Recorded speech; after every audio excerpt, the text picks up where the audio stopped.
প্রথমে তোমরা এই ভিডিওটা দেখো, তারপরে আমরা এর ফানি কমেন্টস পড়বো। সমাজের বাধা ভেঙে দুই তরুণী রিয়া রাখির বিয়ে, ভালোবাসার জয় সুন্দরবনে।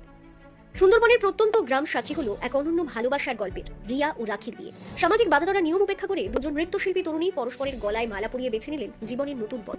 সুন্দরবনের প্রত্যন্ত অঞ্চল সাক্ষী হলো এক অন্যরকম ভালোবাসার কাহিনীর। মন্দির বাজারের রিয়া সর্দার ও বকুলতলার রাখি নস্কর বিবাহ বন্ধনে আবদ্ধ হলেন। ছোটবেলাতেই মা বাবাকে হারিয়ে মাসি মেশোর কাছে বড় হয়েছেন রিয়া। অন্যদিকে রাখি নিজের পরিবারেই বেড়ে ওঠেন। দুজনেই পেশায় নৃত্যশিল্পী। প্রায় 2 বছর আগে পরিচয় হয় তাদের, ফোনালাপে গড়ে ওঠে বন্ধুত্ব, তারপর ধীরে ধীরে গভীর সম্পর্ক।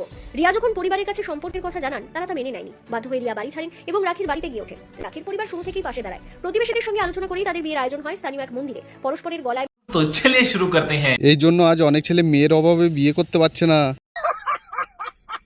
তাড়াতাড়ি কার্তিক ঠাকুরটা বাড়িতে দিয়ে আসবো। ভাবছি এখন ভোটার লিস্ট বা আধার কার্ড এসআই এর স্বামীটাকে। বিধাতা এদের কপালে ছেলে লিখতে গিয়ে মেয়ে মেয়ে হয়ে গেছে, চশমাটা পড়া ছিল না। খুব অন্যায় হয়েছে।